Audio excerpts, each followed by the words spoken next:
دوستان بکا اور اہل بیت یہ وہ نفوس قدسیہ ہیں کہ ہم جن کا تذکرہ کر کے، جن کی عظمت و شان بیان کر کے ان کی شان میں کوئی اضافہ نہیں کر سکتے۔ ان کی شانیں اللہ پاک نے بلند فرمائی، ان کو مقام میرے رب کی بارگاہ سے مل چکا ہے،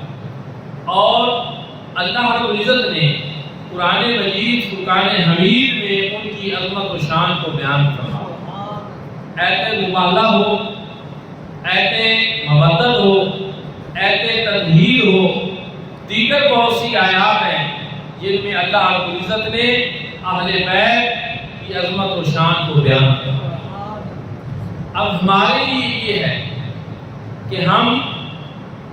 ان اللہ رب العزت کے مردان پاک کا تذکرہ کر کے، ان کی عظمت و شان کو بیان کر کے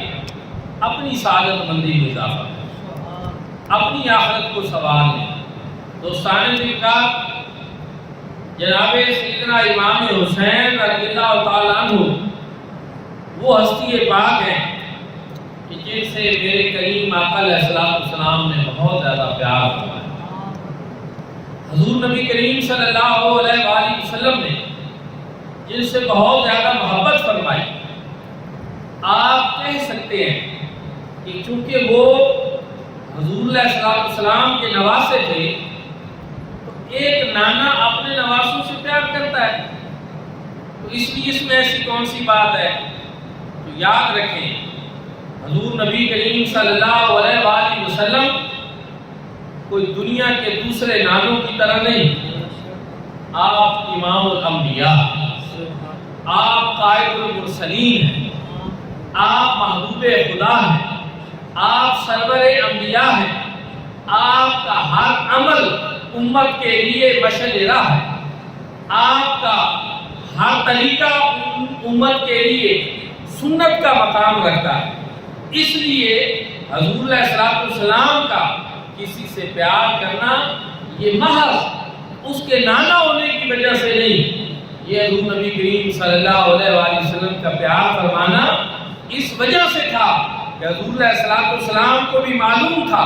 کہ آج جس کی ناز برداریاں میں کر رہا ہوں، آج جس کے ناز میں اٹھا رہا ہوں، کل میدان کربلا میں جب میرے دین کے بچانے کو باری آئے گی، تو اس وقت یہ میرا لاڈلا نواسا امام حسین اپنا سب کچھ قربان کر دے۔ اس لیے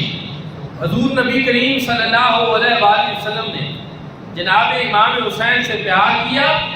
محض نواس ہونے کی وجہ سے نہیں، کیونکہ امام حسین بھی دنیا کے دوسرے نواسوں کی طرح نہیں۔ یہ امام حسین وہ ہیں جن کے بارے میں میرے آقا نے یہ دعا کی کہ اے اللہ، میں بھی حسین سے محبت رکھتا ہوں، اور جو اس حسین سے محبت رکھے تو بھی اس سے محبت رکھ۔